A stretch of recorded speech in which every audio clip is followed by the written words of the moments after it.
Hello, welcome to the Don't Feed the Photographers Photography Podcast. Thanks for tuning in and listening to episode 0, the very first, semi-first episode of the podcast. This is kind of a test trial run for me to introduce the show, make sure I know what I'm doing before the real guests show up tomorrow. They get a number, they're much cooler, so episode 1 will be a real guest. But episode 0 is a chance to meet the host, and learn about the show. So I'd like to tell you a little bit about the goals of the show and some of the cool ways that you can participate and support the show going forward.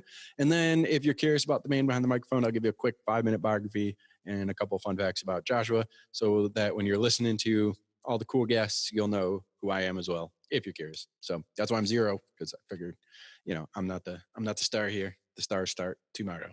So anyway, what's cool about Don't Feed the Photographers is I want to make it an interactive show. I'm going to I've got a few guests lined up and I'm reaching out to get more guests lined up. And once I have like a slate of people, I'm going to post on don'tfeedthephotographers.com and the Don't Feed the Photographers Facebook page who is coming up to the show so that you can submit questions. And I want to share your questions on the show. So I'll be like Bob from Nebraska wants to ask Lanny Man about this, whatever. Or Sue wants to ask Erica Man about this. Cool. And then we can integrate your questions to the really cool guests that we're going to have in. And what's cool is I've got this app on don'tfeedthephotographers.com where you can record your voice, like call in, be like, hi, I'm Bob, and I'd like to ask blah, blah, blah about this. And then I'll play that on air for you. So to feel like that you're actually getting an interview. It's kind of cool. I'd like to have guests, recommendations and requests by the community. So I'm going to have on the Facebook page or Facebook group that I'm going to set up. You'll be able to submit and nominate people that you would like on the show. Maybe help me reach out and say, hey, I'm people that you're friends with that you might want to hear on the show. We're definitely going to love doing that. On the website, don'tfeedthephotographers.com, it's going to be a link to all the different ways to follow us. So if you stumble upon me, see me on Facebook, whatever, and you want to keep up with the show, definitely subscribe, like, rate, do all those things if you'd like to help out the show. The best way to help a show is just by subscribing and rating and following and sharing. Doing those things helps them get recommended, helps them stay on top of iTunes, and helps other people discover them. So an audience is everything. Hopefully in the future, I'll have a big enough audience where it's motivated to keep doing it. I'm sure in the beginning it's going to be small, but if you help share and grow, I'll be able to get more guests. And the bigger my show, the more likely people will say yes to be on the show. So that's what we're looking forward to. So stay tuned to that. You can check out where to find me again, like I said, at don'tfeedthephotographers.com. So currently, temporarily, it's just don'tfeedthephotographers.com takes you to a sub page on my website about the podcast. And eventually it's going to get its own website as I get bigger and whatnot. Another way to support the show there's going to be an Amazon affiliate link that'll be on the website, like a banner or something. So if you're listening and you decide you want to buy some gear that somebody recommended, if you click that link, then that gets us like a small commission for referrals for affiliates. I don't expect to make a ton of money doing that, but if a few people click on it and I start making a few bucks here or there, that'll help pay for upgrading the software that we use and equipment and making sure that I can dedicate time to interviewing and keeping this a regular thing. I'd love this to be a weekly show. I'm also going to have a spin-off show called Ask a Protog, where we do Q&A with the photographers that I interview in more short. So we'll have a long full-form interviews and then some short clips as well. So anyway, that's about the show. So thanks for checking me out. If you're curious about me and you want to learn more about me, I guess I can give a quick 5-minute biography of Joshua Grasso. I am a wedding photographer in Atlanta, Georgia. I started photography when I was a young lad, youngish. Growing up, I always liked creative and multimedia type stuff. I loved working on computers and I liked art, but I wasn't very good at it. I don't have good fine motor skills. I'm super ADD and jittery. And so, yeah, I wasn't great at art, even though I liked doing it for fun. And so that's where I had the bright ideas. Oh, pictures and movies. Like I don't have to be good at drawing and I can still sort of pretend I'm an artist. So I got into filmmaking in high school and web design and other creative things. I actually made a documentary about the cafeteria ladies for my multimedia class. It was super exciting. But anyway, so I always had a bug for this kind of stuff. And then when I went into college, I decided to pursue teaching. So originally, if I were to be one of those kids that actually believed you could be anything you want to be when you grow up, I probably would have went to film school and been a filmmaker or learned about web design. But I had a very realistic, practical, blue collar kind of dad. So he was like, nope, no film school. That's stupid. Go get a real job. Probably a nice, safe, smart thing to do. So that's what I did. I went to teaching and decided to do this stuff on the side. I figured being a teacher would be a good, worthwhile job. I wasn't obsessed with money, but I'd have summers off that I can learn filmmaking or whatever I decided to do. So it was a good compromise, and it worked out for me in the long run. So I was a teacher for 12 years and did this as a side gig. I guess you're going to rewind college. I decided to pick up photography as just a hobby for something to do when I'm not studying, taking pictures of butterflies and bunny rabbits and silly stuff. And then decided I wanted to do stuff that was more interesting, more important, tried to get published somehow. So I tried to worked for my college yearbook, and then decided to work for my college newspaper. Decided I needed to learn photojournalism. So I went to the college bookstore and looked up all the photojournalism classes and bought all their books.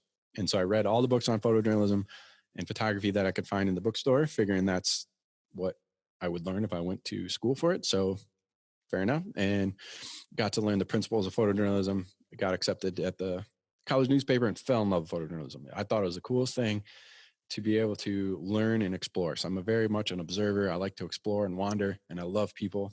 I think people are the most fascinating things. So I could be randomly sent off to all sorts of places all over town, meeting all sorts of people I might not have normally met, getting behind the scenes look at different institutions and whatnot.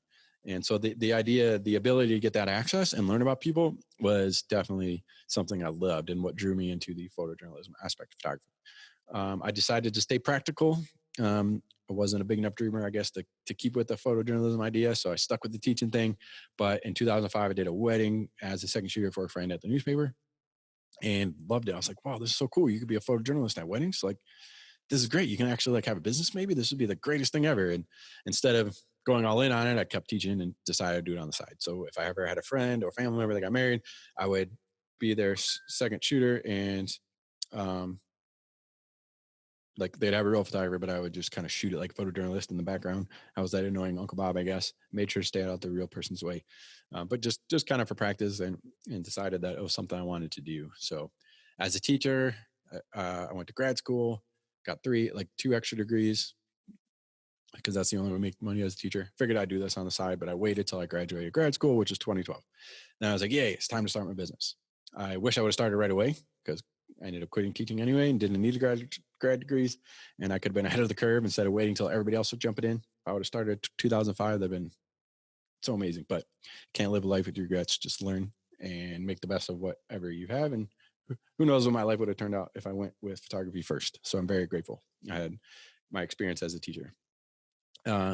And so anyway, I've done wedding photography real serious now for 6 years. This is year 7, and I'm really excited. Hopefully it's going to be a big year for me. It's my second year full time. A little bit about my photography style, I guess, my approach. I believe that the most important thing we do is capture people's story.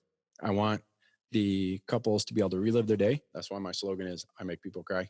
I had a couple tell me that they cried looking at their sneak peek slideshow, and that made me happy. And I remember thinking, that's what I want out of people, out of get couples. I want them to feel something when they look at photos. So that became my new business slogan. So if you want to follow my business on Instagram, it's actually I Make People Cry. And I just bought imakepeoplecry.com to redirect to my website. So hopefully that'll be easier for people to remember if you want to look at my work. But anyway, so that's the goal. I think that's what's important about our job. Initially, being a stereotypical dude, I'd been like, weddings are stupid. Why would I care about like dresses and cakes and all this silly stuff? Like just, weddings is way overblown. You should just have a barbecue in your backyard and say I do, and then that'd be it. And so being full-time in the wedding industry sounded kind of crazy, but what I realized after doing the first couple weddings was it was a chance to really get close to people, like to really see emotion and see relationships and learn about people. So a bride and groom on their wedding day lets their guard down. They're with their VIPs, their best friends, their mom, their grandma, whatever. I feel like they're pretty real, and they're in a heightened level of emotion because they're excited. They're reflecting on their childhood and leaving the home, and then reflecting on their future with their new spouse and all this kind of stuff. And you get to see so many sweet, like intimate looks at people and their families. And that's what I fell in love with, really, is if I ever capture a really cool moment, a really great expression, a really good mini story, then that's what I fell in love with wedding photography. So that's why I do it. That's why I enjoy it. So that's a little bit about me and my style, I guess. So photos, one of the things I want to do with the show is ask uh, guests about their favorite photo, because I feel like what their favorite photo and the work, what goes into making those works kind of says a lot about their approach and their style. So I guess I would share my 2 favorite photos. One would be my favorite work photo captured at a wedding, would be this one because it tells the whole story. It was a difficult shot to pull off, a risky shot. This is when I got remotivated to taking risks and really pushing myself after doing a workshop. And so I did an unconventional angle of the ring exchange, and this was the bride's son.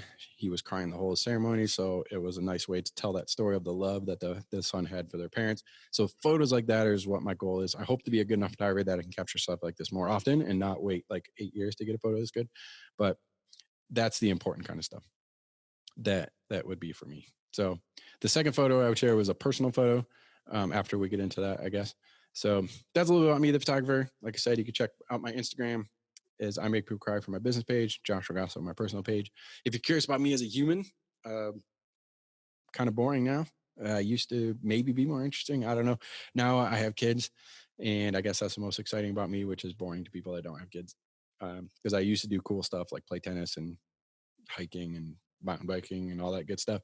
But once you have kids, it's basically I'm working on my business or spending time with them. But that would be the biggest thing about me as a human is that I'm a dad first and everything else second. I love every minute with my girls. I want to be a good role model for them. I want to show them love. I want them to grow up to be happy, successful, stable adults. And it's an interesting thing when you have kids, if you haven't yet, I've always heard that like it changes you, changes your whole world and all that kind of stuff. And this weird thing happened with changing the way I view life and what's important. So I've always been ambitious and wanting to be somewhat successful, even though I chose things that made less money. I always wanted like fulfillment, but like being a teacher, work my way up to be a principal or something to make more money. So I still have like this ambition to be the best photographer I could be, but at the same time, so I have this ambition to be the best, to show them and be a good role model and provide for them. But at the same time, like it tempers my ambition.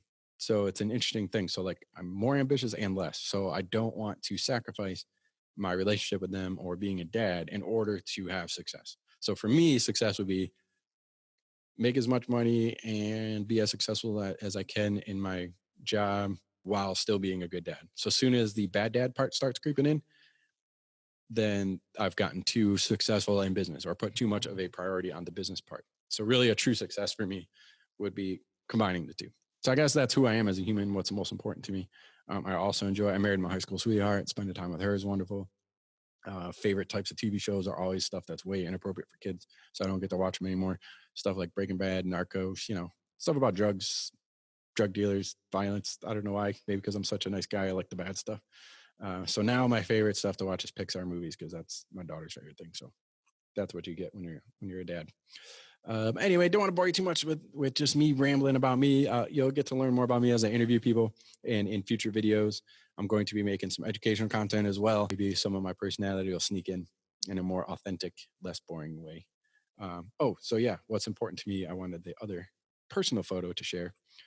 I believe in taking personal work seriously. So anyway, I'm actually holding my favorite photo, or one. I have several photos that are similar to this that would all be my favorite. This is part of my brand on my website. Was me holding this from a branding shoot. So the idea is I think it's important as photographers to capture your own story. Unfortunately, most of those photos don't involve me because I'm the one shooting it, but I wanted to get photos that show the relationship between my wife and my daughters. I need to update this because this is with my first daughter before my second daughter came. So I need to get a favorite photo with the two of them. But anyway, so personality, like I said, my world was all about them. So this photo has them laughing. It's a genuine expression. They were being silly together. It was in between portraits. So that's why it ends up looking so amazing with sunset on a beach and everything. And then I ended up getting real moments. So it looks good and it feels good. I cherish that. Anyway, that's me. Check me out, Joshua Grasso, or I Make People Cry. Check out the show at don'tfeedthephotographers.com, and on social media, I will be putting up Don't Feed the Photographers all over. Please share, like, comment if you love the show. If you hate the show, give me some feedback, and hopefully I can make it better.